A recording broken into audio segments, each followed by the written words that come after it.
So hey guys, this is Sukhpreet Singh and welcome to board को four. जैसा कि आपको पता है कि हमने पिछले लेक्चर में Coulomb's law in vector form तक कवर किया था और इस लेक्चर में हम लोग कूलम्स लॉ पे कुछ न्यूमेरिकल्स करेंगे, लेकिन हम इस लेक्चर में Coulomb's law in vector form पे न्यूमेरिकल्स नहीं कर रहे होंगे, नहीं तो ये वीडियो काफी लंबा हो जाएगा, इसलिए वो चीज हम अगले लेक्चर में करेंगे। So let's begin with the video. तो यार इस लेक्चर को मैंने 7 डिफरेंट टाइप्स ऑफ क्वेश्चंस में डिवाइड किया और हर टाइप में मैं एक एक क्वेश्चन करवाता चलूंगा, जिससे आपकी इस चैप्टर की अच्छी प्रैक्टिस हो जाएगी और इसके बाद अगर आप कोई भी क्वेश्चन को ट्राई करोगे तो आपको वो इजीली सॉल्व हो जाएगा। तो पहला क्वेश्चन हमें क्या कहता है, 2 electrons have been removed from each atom. मतलब यहाँ पे 2 एटम्स थे और इन दोनों एटम्स में से, ये एक एटम ये दूसरा एटम, इन दोनों एटम्स में से दो दो इलेक्ट्रॉन्स को हमने निकाल दिया। तो हमारे पास इस एटम पे भी +2 चार्ज जाएगा, इस एटम पे भी +2 चार्ज जाएगा। पहले ये दोनों एटम्स क्या थे, न्यूट्रल स्टेट में थे। अब इन दोनों एटम्स में से दो दो इलेक्ट्रॉन्स को निकाल दिया गया, तो दोनों एटम्स में +2 चार्ज चला जाएगा। इतनी बात तो हमें क्लियर है। Find the distance between such atoms. हमें क्या फाइंड करने के लिए कहा गया है, डिस्टेंस। जो जो क्वेश्चन में हमें चीज गिवन होती है उसको एक साइड पे नीचे नोट डाउन कर लिया करो, फिर क्वेश्चन सॉल्व करना बहुत इजी हो जाता है। If they repel each other with a force of 8.8 into 10 raised to the power -9 Newton when placed in free space. हमें डिस्टेंस फाइंड करने के लिए कहा गया और हमें फोर्स दी हुई है 8.8 into 10 raised to the power -9 Newton, इसके बराबर हमें फोर्स दी हुई है। तो हम इसमें कूलम्स लॉ लगाएंगे। हमें डिस्टेंस फाइंड करना है, F इज इक्वल टू के Q1 Q2 बाय R²। अब हमें यहाँ पे फ्री स्पेस दी हुई है, इसलिए K की वैल्यू हम कितनी कंसीडर करेंगे, 9 into 10 raised to the power 9 ऐसे यूनिट्स में। फ्री स्पेस मतलब एयर में या वैक्यूम में K की वैल्यू कंसीडर करो, मतलब K की वैल्यू क्या होती है उसमें, 9 into 10 raised to the power 9। अभी अगर हम फोर्स के जो वैल्यू है वो पुट करें, 8.8 into 10 raised to the power -9 is equal to K की कितनी वैल्यू है, 9 into 10 raised to the power 9 into Q1। अब Q1 चार्ज कितना है, फर्स्ट एटम पे जो चार्ज है वो है +2, तो 1.6 into 10 raised to the power -19, ये एक प्रोटॉन का चार्ज इंटू 2, क्योंकि +2 चार्ज है ना, इंटू Q2। Q2 क्या है, दूसरे एटम पे जो चार्ज है वो कितना है, 1.6 into 10 raised to the power -19 into 2, क्योंकि उसमें भी चार्ज कितना है, +2 का चार्ज है, अपॉन d², मतलब जो उन दोनों एटम्स के बीच में डिस्टेंस है उस डिस्टेंस का स्क्वायर। तो अगर हम इसको आगे सॉल्व करेंगे तो हमारे पास जो d की वैल्यू निकल के आ रही होगी वो होगी 3.24 into 10 raised to the power -10, 3.24 into 10 raised to the power -10 metre, क्योंकि सब कुछ ऐसा ही में था इसलिए जो डिस्टेंस का यूनिट आएगा वो भी ऐसा ही होगा। मैंने इस क्वेश्चन को सॉल्व पूरी तरह से नहीं किया है, डी की वैल्यू को मैं मतलब सॉल्व नहीं कर रहा हूँ रफ वर्क में, क्योंकि ये वीडियो ज्यादा लंबा ना हो। आप चाहो तो इसको कैलकुलेटर से या खुद भी सॉल्व करके देख सकते हो, आंसर इसी के नियर अबाउट आएगा। ठीक है, अब बढ़ते हैं अगले क्वेश्चन पे। अगला क्वेश्चन हमें क्या कहता है, 2 equal charges placed in air. फिर से के की वैल्यू हमें को क्या लेनी है, 9 into 10 raised to the power 9। ठीक है, प्लेस्ड इन एयर है क्योंकि वहां पे एयर में और वैक्यूम में के की वैल्यू, फिर से बोल रहा हूँ, 9 into 10 raised to the power 9 होती है एसआई यूनिट्स में, और सीजीएस यूनिट में 1 के बराबर होती है। Placed in air separated by a distance of 3 metre. ठीक है भैया, हमें डिस्टेंस भी एसआई में ही दिया हुआ है, distance of 3 metre. Repel each other with the force of 0.1 GF। अब यहाँ पे गेम में थोड़ा ट्विस्ट है, हमें जो फोर्स की वैल्यू दी हुई है वो 0.1 GF दी हुई है, लेकिन हमें तो पता है फोर्स का ऐसा यूनिट क्या होता है, न्यूटन। तो हमें कुछ ऐसा करना होगा कि जीएफ को हम न्यूटन में कन्वर्ट कर सकें। तो यहाँ पे हमने क्लास 11th में एक रिलेशन पढ़ा था, कि 1 kgf is equal to 9.8 newton. 1 kgf is equal to 9.8 newton के बराबर होता है। तो 1 gf किसके बराबर होगा? 9.8 into 10 raise to the power -3। अब किलोग्राम को ग्राम में कन्वर्ट करने के लिए हम क्या करते हैं? Divide by 1000। तो वही चीज मैंने यहाँ पे की है, न्यूटन। अब 1 gf अगर 9.8 into 10 raise to the power -3 newton के बराबर होता है, तो 0.1 gf किसके बराबर होगा? 9.8 into 10 raise to the power -4 newton के। ये तो भैया यूनिटरी मेथड है, हमें समझ में आता है, हमने क्लास 11th में भी ये चीज की हुई है। तो हमारे पास जो फोर्स की वैल्यू निकल के आई, वो हमारे पास निकल के आ गई 9.8 into 10 raise to the power -4 newton के बराबर। ठीक है, अब हमें फोर्स की वैल्यू भी पता है, डिस्टेंस की वैल्यू भी पता है, के की वैल्यू भी पता है, और हमें ये भी पता है कि दोनों चार्जेस जो है वो इक्वल है, मतलब वो दोनों एक दूसरे को रिपेल भी कर रहे होंगे और इक्वल इन मैग्नीट्यूड भी होंगे। तो क्या हम दोनों चार्जेस अगर इक्वल है, Q1 is equal to Q2 is equal to Q लिख सकते हैं? हाँ बिल्कुल लिख सकते हैं। हमने इसको एक थर्ड वेरिएबल के इक्वल मान लिया। तो हमारे पास यहाँ पे जो कूलम्स लॉ में रिलेशन आएगा वो आएगा F is equal to K Q into Q by D square. तो डालो भैया यहाँ पे वैल्यूज। यहाँ पे अगर हम वैल्यूज डालें तो हमारे पास आएगा 9.8 into 10 raise to the power -4। Force की value is equal to K की कितनी होती है वैल्यू एसआई में, एयर में 9 into 10 raise to the power 9 into Q square, Q into Q, Q square by D square. D की value कितनी है 3, 3 का स्क्वायर 9, 9 से 9 उड़ गया। तो अगर हम इसको आगे सॉल्व करेंगे, मैं फिर से इसको सॉल्व पूरी तरीके से नहीं कर रहा हूं, आप बेशक कैलकुलेटर की हेल्प से भी देख सकते हैं, इसका आंसर चेक कर सकते हैं, यही आएगा। मैं सिर्फ आपको कॉन्सेप्ट बता रहा हूं। 9.9 into 10 raise to the power -7 coulombs. ठीक है, तो ये हो गया हमारा अगला क्वेश्चन। अब इस क्वेश्चन में जो कैच पॉइंट था, मेन कैच पॉइंट था, वो क्या था? फोर्स एसआई यूनिट में नहीं दी हुई थी और बाकी सारी क्वांटिटीज हमारी एसआई यूनिट में दी हुई थी, तो हमें फोर्स के यूनिट को भी कन्वर्ट करना था। एक बात हमेशा याद रखना, जब भी आप कोई क्वेश्चन कर रहे हो तो एक ही सिस्टम ऑफ यूनिट्स में उसको सॉल्व करना है। अगर एसआई यूनिट सिस्टम कंसीडर कर रहे हो तो उसको एसआई में ही रहने देना, अगर सीजीएस कंसीडर कर रहे हो तो सीजीएस में सारी वैल्यूज को कन्वर्ट करना। अब बढ़ते हैं अगले क्वेश्चन की तरफ। अगला क्वेश्चन अब क्या कहता है? Calculate the magnitude of electrostatic force exerted by the proton on the electron in the hydrogen atom and compare it with the weight of the electron given that mass of electron is 9.1 into 10 raised to the power -31 kg, charge on electron is 1.6 into 10 raised to the power -19 coulomb and radius of hydrogen atom is 0.53। अब यहाँ पे एक और catch point आता है। अब वो catch point क्या है कि यहाँ पे हमें जो डिस्टेंस की वैल्यू है, कि यहाँ पे हमें जो डिस्टेंस की वैल्यू है वो डायरेक्टली नहीं दी हुई, डायरेक्टली नहीं दी हुई। तो भैया अब हम क्या करें? हमें क्वेश्चन में डायरेक्टली तो नहीं दी हुई, लेकिन हमें क्वेश्चन ने बहुत कुछ बताया है। एक हाइड्रोजन एटम है, स्टेटमेंट बाय स्टेटमेंट जाएंगे। उसमें एक बीच में न्यूक्लियस भी होगा, न्यूक्लियस में प्रोटॉन्स भी होंगे, पॉजिटिव चार्ज भी होगा, और जो उसका इकलौता वैलेंस शेल है उसमें एक इलेक्ट्रॉन भी होगा। अब उन्होंने क्या कहा कि इस हाइड्रोजन एटम का जो रेडियस है वो किसके बराबर है? 0.53। और जो हमें दो चार्जेस दिए हुए हैं वो दो चार्जेस भी क्या है? एक इलेक्ट्रॉन है और एक प्रोटॉन है। तो भैया उसका रेडियस ही तो उन दोनों चार्जेस के बीच का डिस्टेंस हुआ। प्रोटॉन बीच में न्यूक्लियस में स्थित है और इलेक्ट्रॉन अपने वैलेंस शेल में स्थित है। ठीक है, तो हाइड्रोजन एटम का जो रेडियस होगा, न्यूक्लियस से लेके उसके वैलेंस शेल तक का रेडियस होगा, जो डिस्टेंस होगा, वही तो दोनों चार्जेस के बीच में डिस्टेंस होगा। तो हमें इनडायरेक्टली इन्होंने कहीं ना कहीं डी की जो वैल्यू है, जो हमारे पास डी की वैल्यू इन्होंने दी हुई है वो 0.53 के बराबर है।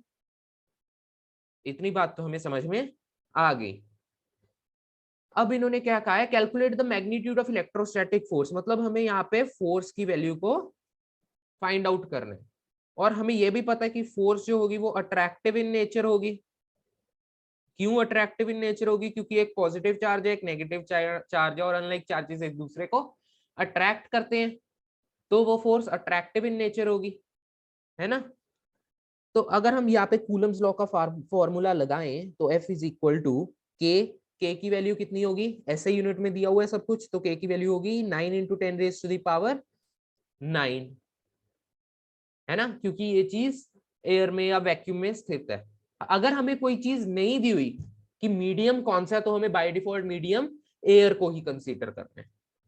तो एयर में के की वैल्यू कितनी होती है, 9 into 10 raise to the power 9, है ना, इनटू Q1। अब Q1 क्या है, चार्ज ऑफ प्रोटॉन, दो पार्टिकल्स है ना, एक प्रोटॉन एक इलेक्ट्रॉन, चार्ज ऑफ प्रोटॉन कितना होता है 1.6 into 10 raise to the power -19, इसी के बराबर होते हैं, into Q2 charge of electron. अब चार्ज ऑफ इलेक्ट्रॉन तो होता है -1.6 into 10 raise to the power -19 coulomb के बराबर।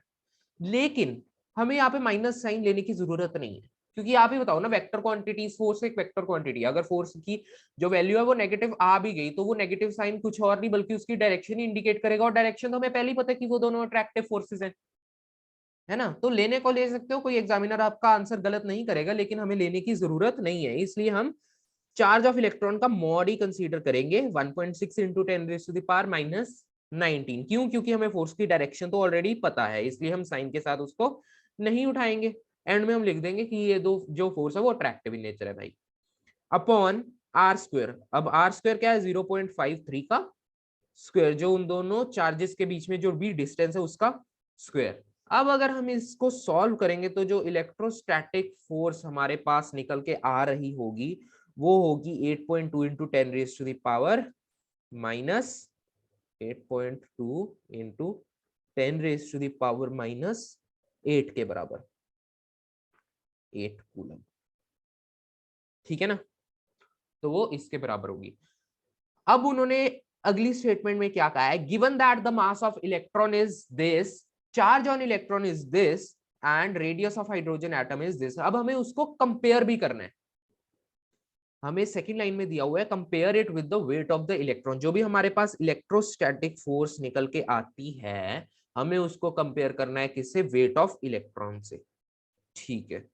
तो कर देते हैं, कंपेयर कैसे करेंगे, हम उन दोनों के बीच में रेशियो निकाल लेंगे, रेशियो ही एक दूसरे को कंपेयर करती है, एफ जो इलेक्ट्रोस्टैटिक फोर्स हमने निकाली अपॉन जो भी वेट ऑफ इलेक्ट्रॉन होगा, विच इज इक्वल टू जो फोर्स हमने निकाली वो कितनी है 8.2 into 10 raise to the power into 10 raise to the power -8, है ना, अपॉन वेट ऑफ इलेक्ट्रॉन कितना है, इलेक्ट्रॉन को जो मास है 9.1 into 10 raise to the power -31 into जो एक्सेलरेशन ड्यू टू ग्रेविटी है।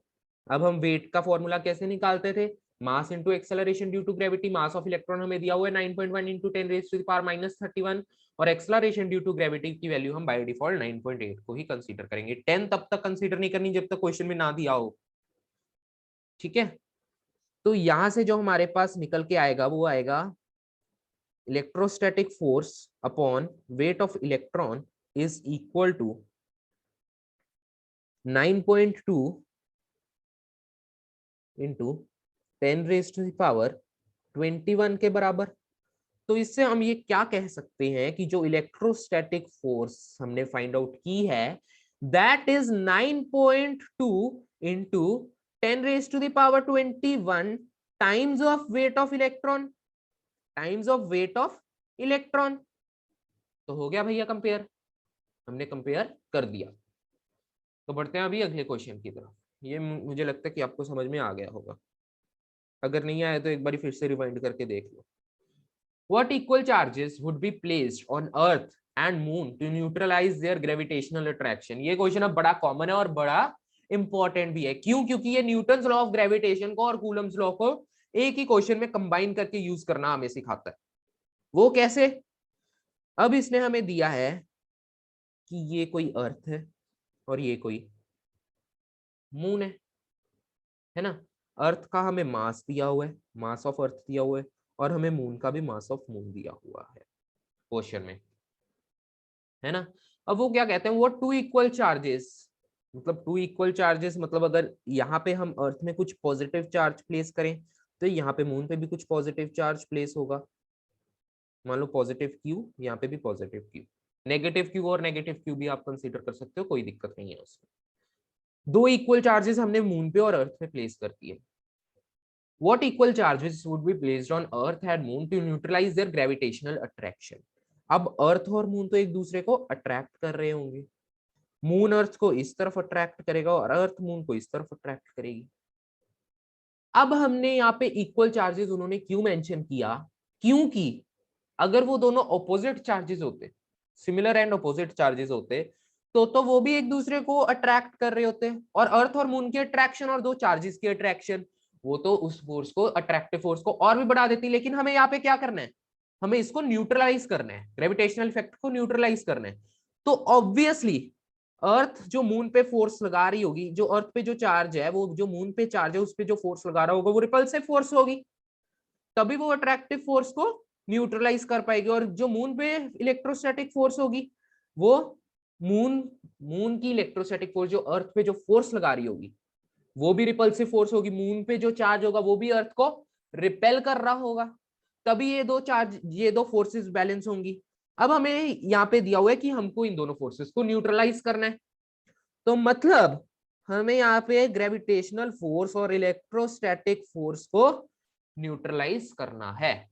तो बनाओ अब रिलेशन। हमें पता है क्लास 11th में पढ़ा था कि जो ग्रेविटेशनल फोर्स होती है वो क्या होती है, G(m1 m2 bye r square के बराबर, और जो इलेक्ट्रोस्टैटिक फोर्स होती है वो किसके बराबर होती है, K(q1 q2 by r square के बराबर। अब हमें यहाँ पे अर्थ और मून के बीच में जितना डिस्टेंस है वो नहीं दिया हुआ, क्योंकि हमें उसकी जरूरत भी नहीं है। क्यों नहीं है जरूरत, क्योंकि आर स्क्वायर से आर स्क्वायर तो कट गया, इसलिए हमें उसकी जरूरत नहीं है। तो जी की वैल्यू हमें पता है ऐसे यूनिट में कितनी होती है, 6.67 इंटू 10⁻11 के बराबर होती है।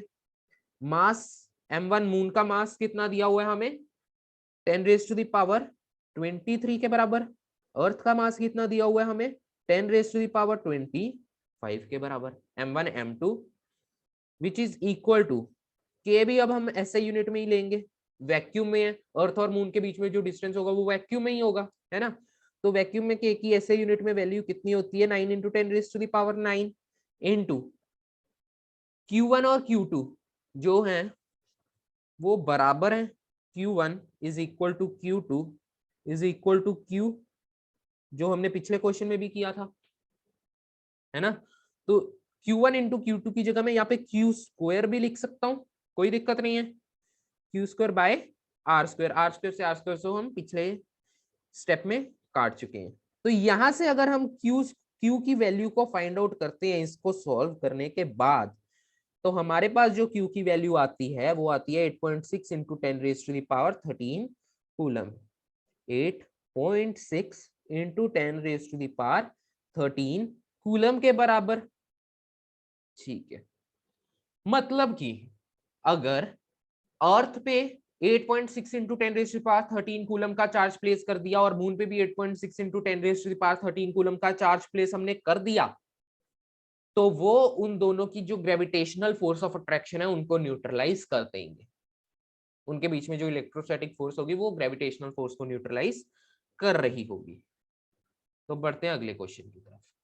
अब पिथ बॉल, अब ये पिथ बॉल क्या होती है, पिथ बॉल होती है किसी कोई भी लाइट मटेरियल की बॉल होती है जिसके ऊपर हमने कंडक्टिंग पेंट किया होता है। कंडक्टिंग पेंट क्यों किया होता है, ताकि अगर हम उस पर कोई भी चार्ज को इंड्यूस करें तो वो आसानी से इंड्यूस हो जाए और पूरी सरफेस पे यूनिफॉर्मली डिस्ट्रीब्यूट भी हो जाए। A pith ball of mass 9 into 10⁻⁻5 kg, पहले पूरा क्वेश्चन पढ़ लेते हैं। Carries a charge of 5 micro coulomb, what must be the charge on another pith ball. अब एक और पिथ बॉल आ गई, place directly 2 centimetre above the pith ball, ठीक है। मतलब यहाँ पे पहले एक पिथ बॉल पड़ी थी, इसका हमें मास दिया हुआ है, मास कितने के बराबर दिया हुआ है, 9 इंटू 10⁻⁻5 के बराबर हमें इसका मास दिया हुआ है। इसका हमें चार्ज भी दिया हुआ है, किसके बराबर दिया हुआ है, 5 माइक्रो कूलम के बराबर दिया हुआ है इसका चार्ज, है ना। अगर हम इसको कन्वर्ट करेंगे तो ये किसके बराबर निकल के आ जाएगा, 5 इंटू 10⁻⁻⁻6 कूलम के बराबर आ जाएगा, माइक्रो कूलम को अगर कूलम में कन्वर्ट करेंगे तो। ठीक है, अब इन्होंने क्या कहा, एक और पिथबॉल आ गई सीन में, एक और पिथबॉल आ गई, और इन दोनों पिथबॉल्स में जो डिस्टेंस है वो 2 सेंटीमीटर के बराबर है। तो अगर हम इसको मीटर्स में कन्वर्ट करेंगे, एसआई में ही हम कन्वर्ट करेंगे, तो इसकी वैल्यू आएगी 2 इंटू 10⁻⁻2 मीटर। इतना तो हमें पता है, इतनी यूनिट कन्वर्जन तो हमने सीखी हुई है ना। तो जो इस पिथबॉल पे वेट लग रहा है इसका, वो mg होगा, और इस पिथबॉल पे हमें चार्ज फाइंड आउट करने के लिए कहा गया है क्वेश्चन में। What must be the charge on another pithball placed directly 2 centimeter above the pithball such that they are held in equilibrium? अब अगर ये दोनों इक्विलिब्रियम में हैं, ये दोनों पिथबॉल्स इक्विलिब्रियम में हैं, तो मतलब अगर इन दोनों पिथबॉल्स का सिस्टम इक्विलिब्रियम में है, तो वो ये दोनों पिथबॉल्स इंडिविजुअली भी इक्विलिब्रियम में होगी। तो हम इन दोनों पिथबॉल्स में से अगर इस पिथबॉल को उठा लें, तो ये पिथबॉल भी इक्विलिब्रियम में होगी। अगर ये पिथबॉल इक्विलिब्रियम में है, तो इसका इस पिथबॉल पे जो नीचे ग्रेविटेशनल फोर्स लग रही है, जो इसका वेट लग रहा है, वो वेट इसका जो ऊपर वाली पिथबॉल इस पे इलेक्ट्रोस्टैटिक फोर्स लगा रही है उसके साथ बैलेंस आउट करेगी, तभी ये पिथबॉल जो है वो रेस्ट पे होगी, स्टेशनरी होगी, इक्विलिब्रियम में होगी। इतनी बात तो हमें क्लियर होगी, है ना। मतलब यहाँ पे जो हमारा रिलेशन निकल के आएगा वो आएगा mg इज इक्वल टू जो ऊपर वाली पिथबॉल नीचे वाली पिथबॉल पे जो फोर्स ऑफ इलेक्ट्रोस्टैटिक फोर्स लगा रही होगी, है ना। तो हमारे पास यहाँ पे m की वैल्यू कितनी है, 9 इंटू 10⁻⁻5 kg, इंटू जी की वैल्यू कितनी होती है ऐसे यूनिट में, 9.8 के बराबर होती है, और इलेक्ट्रोस्टैटिक फोर्स कितनी होगी, के की वैल्यू कितनी है, 9 इंटू 10⁻⁹, है ना, एयर में, इंटू Q1 Q2। अब हमें Q की वैल्यू तो फाइंड करनी है, ऊपर वाली पिथबॉल की पे चार्ज जो है, इस पिथबॉल पे जो चार्ज है वो हमें फाइंड आउट करना है। नीचे वाली पिथबॉल पे हमें चार्ज पता है कितना है, 5 इंटू 10⁻⁻6, है ना। तो Q इंटू 5 इंटू 10⁻⁻6 जो नीचे वाली पिथबॉल पे चार्ज है, अपॉन इन दोनों के बीच में जो डिस्टेंस है, डिस्टेंस कितना है अब, 2 इंटू 10⁻⁻2 मीटर, इसका स्क्वायर हो गया कूलम्स लॉ के फॉर्मूला से, k q1 q2 by r square. अब इसके बाद अगर हम q की वैल्यू को फाइंड आउट करते हैं, इसको सॉल्व करने के बाद, तो हमारे पास जो q की वैल्यू निकल के आती है वो आती है 7.84 इंटू 10⁻⁻12 कूलम, 7.84 इंटू 10⁻⁻12 कूलम। ठीक है, तो ये हमारे पास वैल्यू निकल के आ गई। सो आई होप आपको ये क्वेश्चन भी अच्छे से समझ आया होगा। हमने ये क्वेश्चन में सिर्फ फोर्सेस को बैलेंस किया है, क्योंकि हमें एक वर्ड, जब भी आपको ये शब्द मिल जाए, जब भी ये शब्द आपके क्वेश्चन में मिल जाए, यहाँ पे ये शब्द इक्विलिब्रियम, इक्विलिब्रियम जब भी आपके क्वेश्चन में आपको मिल जाए, तो आपको हमेशा जो भी फोर्सेस बॉडी पे एक्ट कर रही हैं, किसी भी एक बॉडी को उठा लो सिस्टम की, उस पे जो फोर्सेस एक्ट कर रही हैं उनका नेट रिजल्टेंट 0 कर दो, तो आपका क्वेश्चन सॉल्व हो जाएगा। तो बढ़ते हैं अभी अगले क्वेश्चन की तरफ। अगला क्वेश्चन क्या कहता है, the force between two equal charges, फिर से इक्वल चार्जेस है मतलब एक दूसरे को रिपेल कर रहे होंगे, placed in a medium at a distance of 9 centimetre. अब यहाँ पे एक और कैच पॉइंट है, मैंने तभी ये क्वेश्चन उठाया है, क्यों, क्योंकि यहाँ पे एक कैच पॉइंट है। वो कैच पॉइंट क्या है कि भैया हमने जो चार्ज है, एक सेकेंड, सॉरी एक सेकेंड, अभी दिख रहा होगा आपको क्वेश्चन, है ना। मैंने ये क्वेश्चन अभी क्यों उठाया है, क्योंकि ये हमें एयर में नहीं दिया हुआ क्वेश्चन, ये जो भी सीन हो रहा है वो एयर में तो कभी नहीं हो रहा। ये किस में हो रहा है, ये किसी भी एक मीडियम में हो रहा है। तो मीडियम में हम k की वैल्यू को 9 इंटू 10⁻⁹ नहीं ले सकते एसआई में, या सीजीएस में 1 के बराबर नहीं ले सकते। क्यों? क्योंकि वो तो सिर्फ वैक्यूम या एयर के लिए ही कूलम्स कांस्टेंट की वैल्यू डिफाइंड रहती है। मैंने आपसे पिछले लेक्चर में भी कहा था ना कि जो कूलम्स कांस्टेंट की वैल्यू है वो मीडियम टू मीडियम वेरी करती है। क्यों वेरी करती है? क्योंकि हर मीडियम की अपनी अलग परमिटिविटी होती है। पिछला लेक्चर में जाके फिर से ध्यान से देख के आओ, अगर वो नहीं समझ में आया तो ये क्वेश्चन आपसे नहीं निकलने वाला। ठीक है, तो हमें ये तो पता चल गया कि के की वैल्यू हम इसमें 9 × 10⁹ या एसआई में या सीजीएस में 1 के बराबर नहीं ले सकते। तो हमें यहाँ पे आगे क्या दिया हुआ? The force between two equal charges placed in a medium at a distance of 9 centimetre. अब मैं इसको ऐसे में कन्वर्ट नहीं करूंगा क्योंकि आगे भी मुझे जो भी यूनिट्स दिए हैं वो सीजीएस में दिए हुए हैं। From each other is 16 dyne. जो फोर्स हमें दी हुई है वो कितने के बराबर है? 16 डाइन के बराबर है। On increasing one of the charges by 56 stat coulomb. अब हम अगली स्टेटमेंट को भी छोड़ देते हैं, अभी नहीं देखते। हम पहले इसी स्टेटमेंट से कूलम्स लॉ की जो इक्वेशन है वो लिखने की ट्राई करते हैं। F is equal to K की वैल्यू हमें नहीं मालूम। Q1 और Q2 इक्वल चार्जेस हैं तो Q स्क्वायर बाय जो इनके बीच में डिस्टेंस है R स्क्वायर। R की वैल्यू कितनी है? 9 सेंटीमीटर है ना। R स्क्वायर कितना होगा? 81। फोर्स की वैल्यू हमें कितनी पता है? 16 डाइन के बराबर है ना। तो यहाँ पे हमारे पास एक रिलेशन निकल के आता है कि k q square is equal to 16 into 81। इसको भी हम ऐसे ही रहने देंगे। ठीक है, तो इसके बाद अगर हम अगला पार्ट पढ़ें इस क्वेश्चन का तो वो हमें क्या कहता है? On increasing one of the charges by 56 stat coulomb, it is found that the distance between the charges must be changed by 3 centimeter in order to keep the forces between them the same. Calculate the magnitude of the charges and the dielectric constant of the medium. मतलब हमें Q की value और K की value दोनों की value चाहिए। इसलिए हमारे पास यहाँ पे दो वेरिएबल्स हैं तो दो इक्वेशंस बननी जरूरी है। ये एक है, इनिशियल सिचुएशन बना रहा हूँ, ये दो एटम्स हैं। ठीक है, इनमें पहले जो डिस्टेंस थी वो कितनी थी? 9 सेंटीमीटर। जो इनमें इन दोनों में आपस में जो फोर्स लग रही थी वो कितने के बराबर थी? 16 डाइन। वो 16 डाइन के बराबर थी। ठीक है, इस चार्ज को हम मान लेते हैं ये भी क्यू था, ये भी क्यू था, टू इक्वल चार्जेस से इनिशियल। ये क्या है? Initial scenario. Initial scenario. ठीक है, ये इनिशियल सिनेरियो बन गया हमारे पास। अब उसके बाद हम ये क्या कह रहे हैं कि फाइनली क्या हुआ? ये दो चार्जेस, एक चार्जेस इनमें से एक चार्ज इनमें से सेम रहा, क्यू ही रहा। दूसरे चार्ज को हमने 56 स्टैट कूलम से इंक्रीज कर दिया। अब चार्ज भी सीजीएस में है, 56 स्टैट कूलम भी सीजीएस में है, तो क्यू प्लस 56 हो गया। ठीक है, और इन दोनों में जो डिस्टेंस था वो भी बढ़ के कितना हो गया?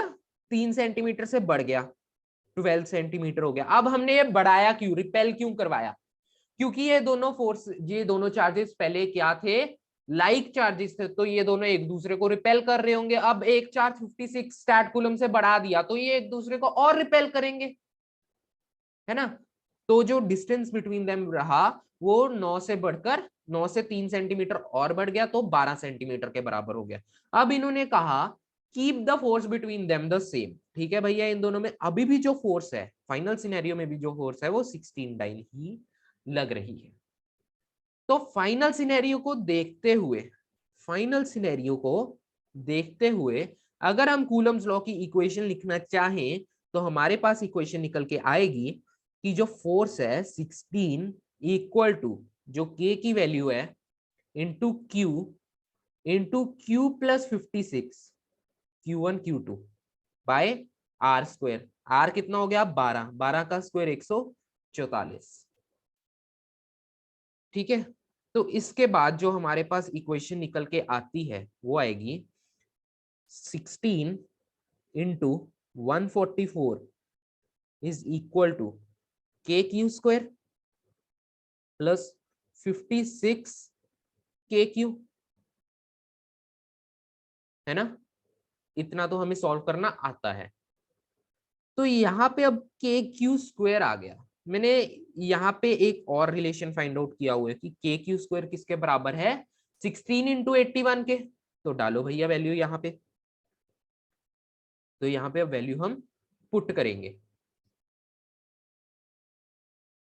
16 टाइम्स ऑफ, यहाँ पे आपके पास एक क्वाड्रेटिक बन रही होगी 144 माइनस इस के क्यूब स्क्वायर को मैंने इस तरफ ला दिया, कितनी वैल्यू थी 16 into 81, 16 into 81 is equal to 56 k Q के बराबर। तो यहां पे आपके पास के क्यू की वैल्यू आ गई, यहां पे आपके पास के क्यू स्क्वायर की वैल्यू थी। तो अगर, तो इन दोनों इक्वेशन से आपके पास एक क्वाड्रेटिक इक्वेशन फॉर्म होगी जिसमें क्यू स्क्वायर क्वाड्रेटिक फॉर्मेट में होगा। तो अगर इन दोनों इक्वेशंस को आप आगे सॉल्व करोगे, मैं सॉल्व नहीं कर रहा हूं, ये सॉल्व करना हमें आता है, हमने छोटी क्लासेस में सीखा हुआ है, मैं सिर्फ आपको कॉन्सेप्ट्स बताऊंगा। तो इन दोनों को अगर सॉल्व करोगे तो आपके पास जो Q की वैल्यू निकल के आएगी वो क्या आएगी 72 स्टैट कूलम, इसके बराबर निकल के आएगी। और जो K की वैल्यू निकल के आएगी वो किसके बराबर निकल के आएगी 4। तो जो इस मीडियम का डाइलेक्ट्रिक कांस्टेंट है वो हमारे पास 4 के बराबर है। और जो दो चार्जेस हमने लिए थे उन दो इक्वल चार्जेस का जो वैल्यू थी वो था 72 into 10 72 stat coulomb. I hope ये क्वेश्चन भी आपको क्लियर हो गया होगा। अगर आप लोग यहाँ पे के क्यू स्क्वायर की वैल्यू नहीं डालना चाहते तो इसी इक्वेशन को एक स्टेप फर्दर सॉल्व करो, उससे आपके पास एक क्वाड्रेटिक यहीं पे ही फॉर्म हो जाएगी जिसमें आप के क्यू स्क्वायर की वैल्यू को पुट ऑन कर सकते हो, या इस इक्वेशन को के क्यू स्क्वायर वाली इक्वेशन के साथ कंपेयर भी कर सकते हो। There are many ways to solve this equation, आप किसी भी वे को अपना के इस इक्वेशन को सॉल्व करो, आंसर निकालो। तो बढ़ते हैं अभी अगले क्वेश्चन की तरफ, ये हमारा लास्ट क्वेश्चन है, लास्ट टाइप ऑफ क्वेश्चन है। ये क्वेश्चन क्या कहता है, two free point charges plus q and plus 4q are placed at distance x apart. A third charge is so placed that all the three charges are in equilibrium. ये फिर से कौन सा आ गया, इक्विलिब्रियम का कंसेप्ट आ गया। पहले हम इसकी डायग्राम बनाएंगे, कुछ भी समझ में ना आ रहा हो तो क्वेश्चन की पहले डायग्राम बनाओ। इस पे कुछ क्यू चार्ज है, इस पे कुछ 4q चार्ज है, इन दोनों में जो डिस्टेंस है वो डिस्टेंस हमें क्या दे रखा है x के बराबर। अब वो कहते हैं कि अ थर्ड चार्ज, कोई third charge, suppose capital Q, कोई चार्ज कोई चार्ज हमने बीच में लाके इन दोनों के बीच में रख दिया, उस थर्ड चार्ज का डिस्टेंस कितना होगा, या तो हम Q से उसका डिस्टेंस बता दें या हम 4q से उसका डिस्टेंस बता दें, हमारा आंसर गलत नहीं होगा। किसी भी एक को इनिशियल ओरिजिन मान के हमें कैपिटल Q की वैल्यू को बताना है, जो कैपिटल Q कितने डिस्टेंस पे प्लेस्ड रहे ताकि जो ये पूरा सिस्टम है वो इक्विलिब्रियम में रहे। अब क्योंकि ये पूरा सिस्टम इक्विलिब्रियम में है तो ऑब्वियसली जो कैपिटल Q चार्ज हमने यहाँ पे इंट्रोड्यूस किया है वो भी किस में होगा, इक्विलिब्रियम में होगा। ये कैपिटल Q चार्ज भी इक्विलिब्रियम में होगा, है ना। तो इस कैपिटल Q चार्ज को हम रेफरेंस मान के दो इक्वेशंस बनाएंगे, वो दो इक्वेशंस हम कूलम्स लॉ से ही बनाएंगे। F on Q, F on capital Q due to small q, F on capital Q due to small q should be equal to F on capital Q due to 4q। इतना तो हमें vectors में लिखना आता है कि हम इस रिलेशन को कैसे लिख सकते हैं, वेक्टर्स में हमने क्लास 11th में सीखा था। F on capital Q due to small q, जो स्मॉल q कैपिटल Q पे फोर्स लगा रहा होगा वही फोर्स 4q कैपिटल Q पे लगा रहा होगा, तभी कैपिटल Q हमारा इक्विलिब्रियम में रहेगा। अगर कैपिटल Q पे नेट फोर्स 0 के बराबर होगी, है ना। तो बनाओ अब कूलम्स लॉ की इक्वेशन। तो force on capital Q due to small q कितने के बराबर होगा, K Q by r square. अब यहाँ पे हम कुछ भी आर स्क्वायर मान लेते हैं, मान लो इनमें जो डिस्टेंस है स्मॉल क्यू और कैपिटल क्यू में जो डिस्टेंस है वो हमारा आर के बराबर है। तो अब आप भी बताओ कि जो कैपिटल क्यू और 4Q के बीच में डिस्टेंस होगा वो किसके बराबर होगा, x माइनस आर, क्योंकि टोटल डिस्टेंस कितना था x, उसमें से एक पार्ट r, तो बचा कितना x माइनस आर। ठीक है, तो ये किसके बराबर होगा, ये होगा k कैपिटल Q 4Q Q1 Q2 by r square. अब यहाँ पे आर स्क्वायर कितना है, x माइनस आर का होल स्क्वायर। तो ये तो बड़ी मजेदार बात होगी, के क्यू क्यू से के क्यू क्यू काट दिए हमने, तो यहाँ पे इसको इधर ले आओ, इसको इधर ले जाओ, x माइनस आर का whole square is equal to 4r square. अब 4 को मैं 2 का स्क्वायर भी लिख सकता हूँ, 4 को मैं 2 का स्क्वायर भी लिख सकता हूँ, तो ये किसके बराबर हो गया, 2r का होल स्क्वायर। भाई 2r का होल स्क्वायर ही तो 4r स्क्वायर बनाएगा, है ना। तो इस तरफ भी स्क्वायर है, इस तरफ भी स्क्वायर है, दोनों तरफ रूट कर दो, square root both sides, both sides, दोनों तरफ स्क्वायर रूट कर दो। अगर दोनों तरफ स्क्वायर रूट करोगे तो आपके पास क्या निकल के आएगा, x minus r is equal to 2r। तो x की वैल्यू कितनी आ गई, 3r। तो r की वैल्यू कितनी मैं लिख सकता हूँ, x बाय 3। r क्या था, r था स्मॉल q से लेके कैपिटल Q तक का डिस्टेंस। तो distance between small q and capital Q is equal to कितना निकाला था हमने, x बाय 3। अगर ये x बाय 3 है तो डिस्टेंस बिटवीन, दोनों तरफ से मैं आपको करके बता देता हूँ, 4Q एंड कैपिटल Q कितने के बराबर होगा, x माइनस एक्स बाय 3 के बराबर होगा, which is equal to 2x by 3। तो ये दो आंसर हमारे पास निकल के आ गए। किसी भी पॉइंट को ओरिजिन मानो, उससे जो कैपिटल Q तक का डिस्टेंस है वो हमने जान लिया, बेशक आप Q को ओरिजिन मानो या 4Q को ओरिजिन मानो। ठीक है, सो आई होप आपको इस वीडियो में सारा समझ में आ गया होगा, और अगर आपको मेरा पढ़ाया हुआ सारा समझ में आ रहा है तो इस चैनल को लाइक कर दो, सब्सक्राइब कर दो, शेयर कर दो, और जो जो करते हैं वो कर दो। बेल आइकन को जरूर प्रेस कर देना ताकि मेरी अगली वीडियो आने से पहले, सबसे पहले आने तक सबसे पहला नोटिफिकेशन आपके पास आए और आप उसको जल्दी से जल्दी देख लो। अगली वीडियो हम लोग Coulomb's law in vector form पे क्वेश्चंस कर रहे होंगे। घबराओ मत, हमारा सिलेबस टाइम पे, पूरे टाइम पर कंप्लीट होगा और हम इसकी रिवीजन भी कर लेंगे 2 से 3 बार। सो बाय बाय, टाटा।